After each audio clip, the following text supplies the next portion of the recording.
Good afternoon. Today we're going to have a very special guest, our District Attorney Stephan, who is obviously going to have some important information to share with us. Summer's leadership during this time has been critical as she and her staff have worked on a number of measures related to the coronavirus.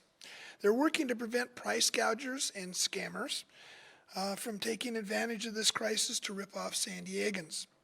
They are also raising awareness of the many resources that are available to the citizens of San Diego County who may be at risk of domestic violence and are now facing even higher risks because of the stay-at-home order. Summer will give us an update on what the District Attorney's Office is doing, and we're very happy to have her with us here today. After Summer, we'll have Supervisor Fletcher give us an update on the informational charts that we've been sharing, and then we'll have a medical update from Dr. Wilma Wooten, our Chief Medical Officer. With that, our Public Health Director. With that, we'll go ahead and start with our District Attorney, Stephan. Thank you,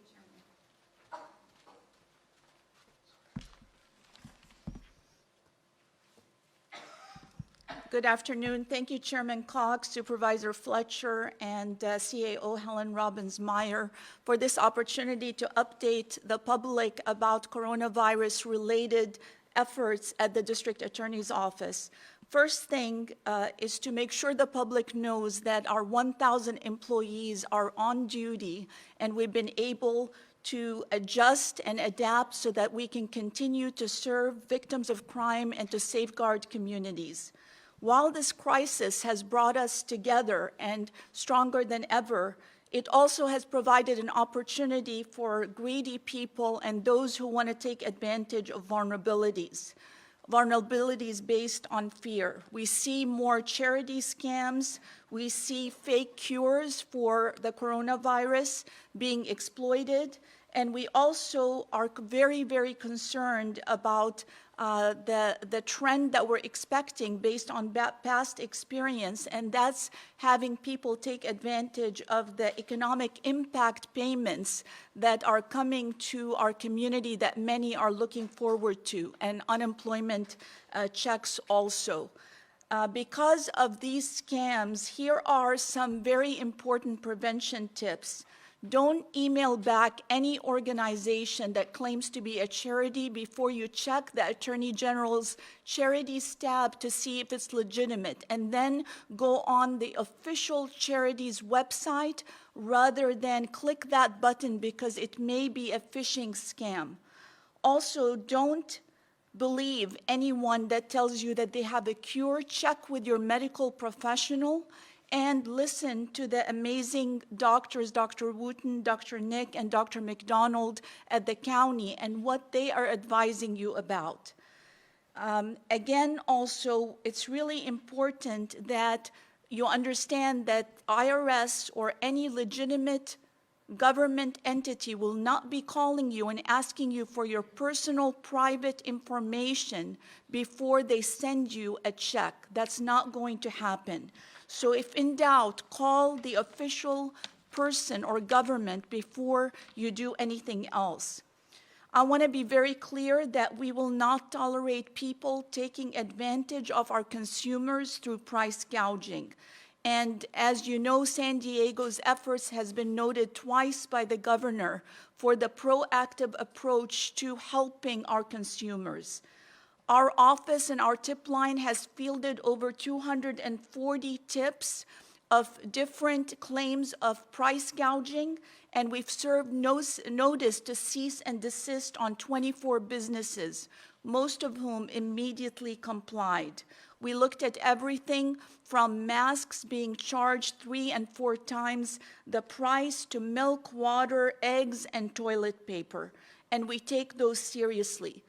The price gouging statute has some loopholes, and yesterday Governor Newsom took action to close some of those loopholes, especially as to new companies popping up under a different name online. And we're going to be using this new executive order to bring more accountability in San Diego. Also, while the wisdom of the stay-at-home orders is clear and imperative, it is also a reality that home is not safe for everyone. So we are expecting from past experience and anecdotally seeing examples of domestic violence on the rise because of additional contact, the stressors of economic, losing a job, or having the children at home. Children can be caught in the crossfire and don't have safe counselors to go to. We want victims to know that there is a lifeline for them and that they can reach out for help and that there is real help. We've compiled a whole resource page that's on our website, sandiegoda.com, that explains every resource, including what shelter availability, food, diapers, other resources that may be available. So please, any person who knows a victim or is a victim out there, just because you are physically isolated, we're just a phone call away. This is not business as usual, but we are running the business of the day and protecting our victims.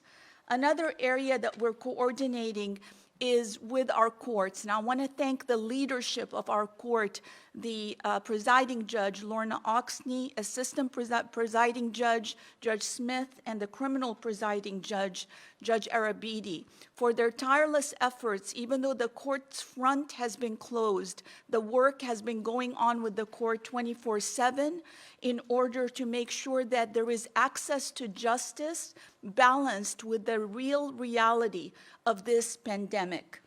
The courts will open in terms of virtual remote hearings next week, and we are working to convert and to leverage our technology in order to conduct these hearings safely and make sure that we don't get releases for some major murder and sex crime cases that we have. We're going to assure the public that we're on duty doing that. As you know, the transport of prisoners is a real threat, and with this remote technology that the sheriff has implemented in every jail, we're going to be able to run the criminal justice system well and with access to justice and fairness to everybody and health to everybody. We're also working on some important initiatives to make sure that there is room in the jail for the violent predators that should not be released while allowing proper social distancing and the ability to quarantine. And the sheriff has taken on measures on his own, but there are certain measures that require the district attorney and the courts to sign off. And that is happening and allowing for that safety within the jail. The public safety is and will always be our priority, and I'm proud of my team that is working on fulfilling that responsibility. Thank you.